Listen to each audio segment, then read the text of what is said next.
అందరికీ నమస్తే ప్రజలారా, welcome to MLR news Telugu. నేను మీ కొత్తూరు రమేష్. ముందుగా ప్రతి ఒక్కరు కూడా మన ఛానల్ని కింద ఉన్నటువంటి సబ్స్క్రైబ్ బటన్ నొక్కి సబ్స్క్రైబ్ చేసుకోండి. ఇక తెలంగాణ రాష్ట్రంలో నిన్న మళ్ళీ ఒక పార్టీ పుట్టింది. ఆ పార్టీ పేరే టిఆర్ఎస్. అయితే ఈ పార్టీ పెట్టింది ఎవరో కాదు, మాజీ ముఖ్యమంత్రి కేసీఆర్ కుమార్తె కవితక్క. ఈమె గత కొన్ని రోజులుగా బీఆర్ఎస్ పార్టీ నుంచి వెళ్ళిపోయిన తర్వాత బీఆర్ఎస్ పార్టీకి సంబంధించి అసలు పార్టీ రూల్స్ అన్నిటిని కూడా, పార్టీ గైడ్ లైన్స్ అన్నిటిని కూడా కవిత దాటుతూ బీఆర్ఎస్ పార్టీలో ఉన్నటువంటి సీనియర్ నాయకులు, ప్రధానంగా కేసీఆర్ ఉద్యమ సమయంలో ఆయన ఆరోగ్య క్షేమాలను బాగోగులను చూసుకున్నటువంటి జగదీష్ రెడ్డి గారి లాంటి వాళ్ళని, ఇంకో కొంతమంది పెద్ద పెద్ద సీనియర్ నాయకులను పట్టుకొని గుంట నక్కలు అని పోల్చడం కానీ, లేకపోతే లిల్లీపుట్ నాయకుడు అని పోల్చడం కానీ, ఈ రకంగా విమర్శలు చేసింది. సో విమర్శలు చేస్తే పార్టీ లైన్స్ దాడుతా ఉంది కవిత అని చెప్పేసి నోటీసులు ఇచ్చే ప్రయత్నం చేసింది పార్టీ. నోటీసులు ఇచ్చిన తర్వాత కవితక్క రాజీనామా చేసి ఇక ఆమె దారి సపరేట్ అయిపోయింది. ఆమె పక్కకు వెళ్ళిపోయే ప్రయత్నం చేసింది. తర్వాత మొత్తం కూడా కేటీఆర్ది ఒక వర్గము, కవితక్కది ఒక వర్గం అన్నట్టుగా రెండు వర్గాలు విభజించబడ్డాయి. ఇక తెలంగాణ రాష్ట్రంలో ప్రధానంగా మనం ఇక్కడ చాలా కీలకంగా మీరందరూ కూడా ఆలోచన చేయాల్సినటువంటి అవసరం ఉంది. ఎందుకంటే మన తెలంగాణలో తండ్రి బిడ్డలకు ఎంత ప్రేమ ఉంటుందంటే, ఎంత ఆప్యాయత ఉంటుందంటే, బిడ్డకి ఏమైనా చిన్న కష్టం వచ్చినా, చిన్న దెబ్బ తగిలినా, ఏమాత్రం కూడా బిడ్డ కష్టాల్లో ఉందని తెలిస్తే తండ్రి గుండె కత్తుకుంటాడు. మొత్తం కూడా భావోద్వేగానికి గురైపోయి బిడ్డ కోసము ఏదైనా సరే చేయడానికి సిద్ధమవుతాడు. ఎట్ ద సేమ్ టైం తండ్రి కోసం బిడ్డలు కూడా, తండ్రిని ఎవరైనా అవహేళన చేసినా, తండ్రిని ఎవరైనా తిట్టినా, తండ్రిని ఎవరైనా విమర్శలు చేసినా, తండ్రి పైన ఎవరైనా వ్యతిరేకంగా మాట్లాడినా, తండ్రిని ఎవరు అయినా సరే, అది బంధువులైనా వేరే వ్యక్తులైనా ఎవరైనా సరే, సొంత తండ్రిని ఎవరైనా బిడ్డ ముందు తిడితే బిడ్డ మొత్తం కూడా ఏడుస్తుంది. అదేవిధంగా ఆ తిట్టినటువంటి వాళ్ళని మళ్ళీ తిరిగి తిట్టే ప్రయత్నం చేస్తుంది. కానీ తెలంగాణలో అసలు నాకు విచిత్రంగా అనిపిస్తూ ఉంది. డబ్బులు ఉన్నాయి, రాజకీయంగా స్థిరపడ్డారు, లక్షల కోట్ల రూపాయలని సంపాదించుకున్నారు. కానీ తండ్రి బిడ్డలు మొత్తం కూడా ఒకరికి ఒకరు కేసీఆర్ వర్సెస్ కవితగా ఇప్పుడు నడుస్తూ ఉంది. కవిత వర్సెస్ కేసీఆర్ అన్నట్టే ఉంది పరిస్థితి, ఫాదర్ వర్సెస్ డాటర్గా. మొత్తం కూడా కేసీఆర్ పైన కవిత నిన్న చేసినటువంటి మాటలు, నిన్న ఆమె చేసినటువంటి విమర్శలు రెండు తెలుగు రాష్ట్రాల్లో కూడా పెద్ద చర్చనీయాంశంగా మారినాయి.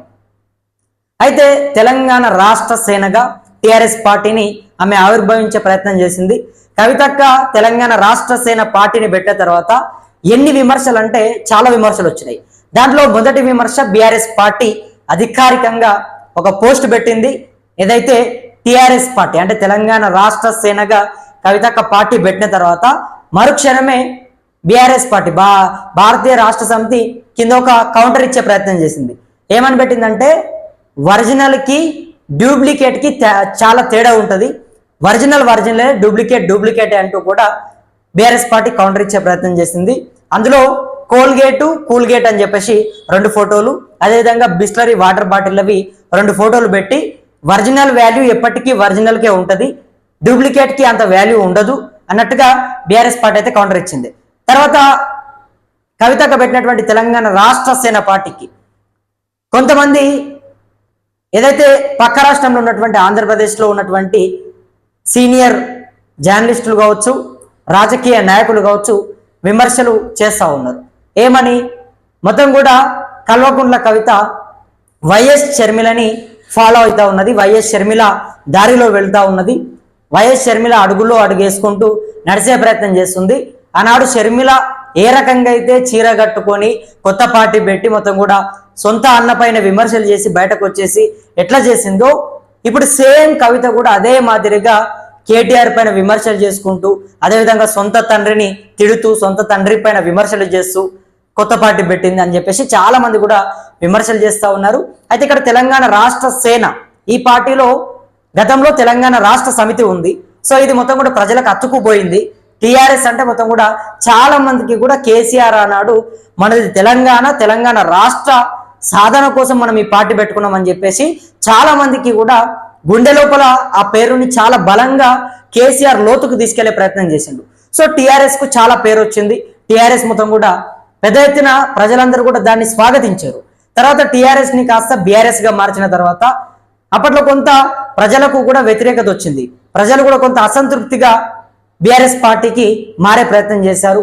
టీఆర్ఎస్ ని ఎందుకు మార్చారు? మన ప్రాంతీయ పార్టీ పేరు టీ అంటే తెలంగాణ, ఆర్ అంటే రాష్ట్ర, ఎస్ అంటే సమితి, చాలా చక్కగా ఉండేది, ప్రాంతీయత గుర్తొచ్చే విధంగా ఉండేది. మరి ఎందుకు మార్చాలని చెప్పేసి చాలా మంది కూడా విమర్శించారు. బట్ ఎటకేలకు బీఆర్ఎస్ పార్టీ టీఆర్ఎస్ ని కాస్త బీఆర్ఎస్ గా మార్చింది, భారత రాష్ట్ర సమితిగా. తర్వాత టీఆర్ఎస్ ని మళ్ళీ కవిత ఆమె బీఆర్ఎస్ పార్టీ నుంచి వెళ్ళిపోయిన తర్వాత ఇక కొత్త పార్టీ పెట్టే ప్రయత్నం చేసింది. రెండు కూడా కేటీఆర్ కు కవితకు ఇద్దరికి కూడా సపరేట్ గా ఇద్దరికి వర్గాలు కూడా ఏర్పడ్డాయి. ఎవరి వర్గం వాళ్లకు సపరేట్ అయిపోయింది. ఇక కవితక్క పార్టీ పెడదామని చెప్పేసి ఆలోచించిన నేపథ్యంలో టీఆర్ఎస్ పార్టీని తెరపైకి తీసుకొస్తుంది అనే వార్తలు వచ్చినాయి. మనం గతంలో కూడా చర్చించుకున్నాం. ఏది ఏమైనా కూడా అంటే పేరు ఏదొచ్చినా సరే అక్షరాలు మాత్రం టీఆర్ఎస్ అనే ఉండాలి అని చెప్పేసి కవితక్క ఆలోచించినట్టుగా కనబడుతుంది. ఎందుకంటే టీఆర్ఎస్ అంటే మొత్తం కూడా క్యాడర్ లో ఆల్రెడీ పేరు మొత్తం కూడా మంచిగా ఫిక్స్ అయిపోయి ఉన్నారు. జనాలందరికీ టీఆర్ఎస్ అంటే తొందరగా అర్థమైపోతుంది. టీఆర్ఎస్ అంటే మన పార్టీ అని చెప్పేసి జనాలు గుండెలకు హత్తుకుంటారు అని చెప్పేసి కవితక్క ఆలోచించినట్టుంది. సో అదే మాదిరిగా టీఆర్ఎస్ అని చెప్పేసి తెలంగాణ రాష్ట్ర సేనగా పెట్టారు. అయితే ఇంకొంతమంది విమర్శలు ఏమని చేస్తా ఉన్నారంటే పక్కన ఆంధ్రప్రదేశ్ లో ఉన్నటువంటి డిప్యూటీ సీఎం పవన్ కళ్యాణ్ సంబంధించి ఏదైతే వాళ్ళ పార్టీ జనసేన ఉందో ఆ జనసేనలో ఉన్నటువంటి సేనాని తీసుకొని వచ్చి ఇక్కడ యాడ్ చేసింది. తెలంగాణ రాష్ట్ర సేన అని చెప్పేసి పెట్టింది. అందులో పెద్ద మార్పేం లేదు. సో ఓవరాల్ గా టీఆర్ఎస్ పార్టీ అని పెట్టేసి కవిత కాపీ కొట్టే ప్రయత్నం చేసింది. మా పేరుని కాపీ కొట్టి ఏదో ఓట్లు పడతాయి అనుకుందో, లేకపోతే పేరు జనాలలో ఉంది కాబట్టి కొంత జనాలని డైవర్ట్ చేసేసి మొత్తం కూడా ఓట్లు వేయించుకుందాం అనుకుందో తెలియదు, కానీ మా పార్టీ పేరుని మొత్తం కూడా కాపీ కొట్టిందని చెప్పేసి బీఆర్ఎస్ పార్టీ నాయకులు చెప్తా ఉన్నారు. ఇక తండ్రి గురించి ప్రధానంగా కవితక్క మాట్లాడినటువంటి మాటలు ఏ రకంగా విమర్శించిందంటే మొత్తం కూడా కేసీఆర్ ఆ సారు మన సారు కాదు, ఆ సారు మొత్తం కూడా మారిపోయిండు, ఆ సారు అప్పట్లో ఉన్న సారు వేరు, ఇప్పుడు ఉన్నటువంటి సారు వేరు, మొత్తం కూడా ఇప్పుడు గుంటనక్కలకు సంబంధించి మొత్తం కూడా ఆ గుంటనక్కలు కానీ వాళ్ళ చేతిలో చిక్కుకుపోయిందని చెప్పేసి విమర్శించింది. గుంటనక్కలు తోడేళ్ల చేతుల్లో కేసీఆర్ మొత్తం కూడా ఒక ఖైదీ అయిపోయిందని చెప్పేసి కవితక్క చెప్పింది. మరి ఆ గుంటనక్కలు తోడేళ్లు ఎవరో తెలీదు, కానీ గుంటనక్కలు తోడేళ్ల చేతుల్లో ఆ సార్ మొత్తం కూడా బందీ అయిపోయిండు, ఖైదీ అయిపోయిండు. ఆయన ఒక అంటే ఆత్మ లేనటువంటి మర బొమ్మగా ఉన్నాడు. తెలంగాణ రాష్ట్రంలో ప్రజలందరూ కూడా ఇబ్బందులు పడతా ఉంటే కనీసం స్పందించట్లేదు. తెలంగాణ రాష్ట్ర వ్యాప్తంగా మొన్న చెవెలలో జరిగినటువంటి బస్ యాక్సిడెంట్ కానీ, వికారాబాద్ పరిగిలో జరుగుతున్నటువంటి ఏదైతే ఇండస్ట్రియల్ పార్కుల కోసం ధర్నాలు కానీ, రైతులు కష్టపడతా ఉంటే రైతులు చనిపోతా ఉంటే ఆ సారు రారు, ఆ సారు మన సారు కాదు, ఆ సారు మొత్తం కూడా మారిపోయింది అని చెప్పేసి కవితని కేసీఆర్ని ఉద్దేశించి కవిత మాట్లాడినటువంటి మాటలు ఇప్పుడు చాలా మంది బీఆర్ఎస్ పార్టీ నాయకులని ఒక తీవ్రంగా ఆందోళనకు చెందుతా ఉన్నారు. చాలా మంది భావోద్వేగానికి గురైపోతా ఉన్నారు. కేసీఆర్ అంటే అందరికీ కూడా కొంత ప్రేమ ఉంటుంది, అభిమానం ఉంటుంది. తెలంగాణ రాష్ట్రాన్ని తెచ్చినటువంటి నాయకుడు, 10 సంవత్సరాల పాటు రాష్ట్రాన్ని పరిపాలించినటువంటి నాయకుడు, 24 గంటల కరెంటు కానీ, మంచినీళ్లు కానీ, అదేవిధంగా డబుల్ బెడ్రూమ్ ఇల్లు కానీ, దళిత బంధు కానీ, కేసీఆర్ కిట్ కానీ, ప్రతి దాంట్లో కూడా మంచి మంచి పథకాలను ఏర్పాటు చేసి తెలంగాణ ప్రజలందరికీ కూడా దగ్గరైపోయి ప్రత్యేక తెలంగాణను తీసుకొని వచ్చి అన్ని చేసినటువంటి కేసీఆర్ని, సరే సొంత తండ్రి కాకపోయినా సొంత తండ్రిని పక్కన పెడదాం, కొంతసేపు సొంత తండ్రి కాదనుకున్నా కూడా ఒక రాజకీయ నాయకుడు కదా, చాలా సీనియర్ లీడర్ కదా, ఆయనకు ఎందుకు కవిత విలువ ఇవ్వలేకపోతుంది, ఎందుకు ఈ రకంగా విమర్శిస్తుంది, ఇది సరైనటువంటి పద్ధతి కాదు, తక్షణమే కవిత మాటలని వెనక్కి తీసుకోవాలని చెప్పేసి బీఆర్ఎస్ పార్టీ నాయకులు రాష్ట్ర వ్యాప్తంగా డిమాండ్ చేస్తూ ఉన్నారు. అదేవిధంగా కేటీఆర్కి సంబంధించి అసలు కేటీఆర్కు పెద్దగా ఏం తెలీదు, కేటీఆర్ గురించి నేను మాట్లాడి కూడా వేస్ట్ అన్నట్టుగా కవిత మాట్లాడింది. నిజంగా ఇది కూడా చాలా చర్చకు దారితీస్తూ ఉంది. కేటీఆర్ ఐటీ శాఖ మంత్రిగా ఉండి మొత్తం కూడా హైదరాబాద్ని చాలా చక్కగా తీర్చిదిద్ది మొత్తం కూడా అన్ని అద్దాల మేడలు, లైటింగ్లు, రోడ్స్ కానీ మొత్తం కూడా మంచిగా అభివృద్ధి కార్యక్రమంలో దూసుకెళ్తూ అన్ని కూడా చేస్తూ ఉంటే ఆయన్ని పట్టుకొని అసలు ఆయన గురించి మాట్లాడి కూడా వేస్ట్ అన్నట్టుగా కవిత మాట్లాడేటువంటి మాటలని ఇప్పుడు చాలా మంది కేటీఆర్ అభిమానులు, కేటీఆర్ వర్గం ప్రధానంగా వ్యతిరేకిస్తుంది. మరి కవిత మాట్లాడినటువంటి మాటలు అయితే ఇప్పుడు 2 తెలుగు రాష్ట్రాల్లో చర్చనీయాంశంగా మారాయి. మరి మరో కొత్త పార్టీ అయితే తెలంగాణలో పుట్టుకొచ్చింది. ఆ పార్టీ పేరే తెలంగాణ రాష్ట్ర సేన. మరి దీన్ని మీరు స్వాగతిస్తా ఉన్నారా? ఇప్పటికే బీఆర్ఎస్ పార్టీ నాయకులు డూప్లికేట్ కి ఒరిజినల్ కి చాలా తేడా ఉంటుందంటూ విమర్శిస్తూ ఉన్నారు. అదేవిధంగా మాజీ మంత్రులు కేటీఆర్ కానీ హరీష్ రావు కానీ వీళ్ళందరూ కూడా ఢిల్లీకి వెళ్ళేటటువంటి ఒక ఆలోచనలో ఉన్నట్టుగా తెలుస్తుంది. మళ్ళీ బీఆర్ఎస్ పార్టీని టీఆర్ఎస్ గా మార్చే ప్రయత్నం కూడా చేస్తారు అనే అంశాలు కూడా తెరపైకి వస్తూ ఉన్నాయి.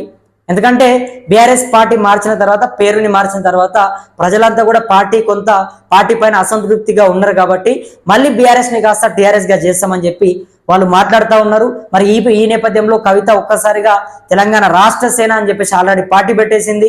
అటువైపు ఏమో వాళ్ళు ఢిల్లీకి వెళ్ళి ఖచ్చితంగా మేము మళ్ళీ బీఆర్ఎస్ ని టీఆర్ఎస్ గా మారుస్తామని చెప్పేసి వాళ్ళు చెప్తా ఉన్నారు. మరి ఏం జరగబోతుంది, ఎప్పుడు ఎటువంటి పరిణామాలైనా తెలంగాణ రాష్ట్ర రాజకీయాల్లో చోటు చేసుకునే అవకాశం ఉంది. మరి కవితక్క మాట్లాడినటువంటి మాటలపైన, కవితక్క పార్టీ పైన మీ అభిప్రాయం ఏంటి? కవితక్క కేసీఆర్ పైన, కేటీఆర్ పైన చేసినటువంటి విమర్శలని మీరు ఏ విధంగా చూస్తారు? కింద కమెంట్ బాక్స్ లో మీ అభిప్రాయాన్ని కమెంట్ చేసే ప్రయత్నం చేయండి. అదేవిధంగా మీ గ్రామంలో కానీ, మీ గల్లీలో కానీ, మీ బస్తీలో కానీ ఎక్కడ ఏ సమస్యలు ఉన్నా కూడా మన దృష్టికి తీసుకొచ్చే ప్రయత్నం చేయండి. తప్పకుండా మీ అందరి వంతుగా ప్రభుత్వాన్ని, మీ అందరి గొంతై నిలదీసే ప్రయత్నం చేస్తా. ఇక్కడ మీ అందరి తరపున కొత్తూరు రమేష్ మాట్లాడడానికి సిద్ధంగా ఉంటాడు. మరి చూద్దాం ముందు ఏం జరుగుతుంది, ఎటువంటి పరిణామాలు చోటు చేసుకోబోతా ఉన్నాయి, ఇవన్నీ కూడా మాట్లాడుకుందాం. అంతవరకు ప్రతి ఒక్కరు కూడా వేచి ఉండండి. అదేవిధంగా మన ఛానల్ని కూడా సబ్స్క్రైబ్ చేసుకుంటారని చెప్పి నా మనస్ఫూర్తిగా వేడుకుంటూ నేను మీ కొత్తూరు రమేష్. ధన్యవాదాలు మిత్రులారా.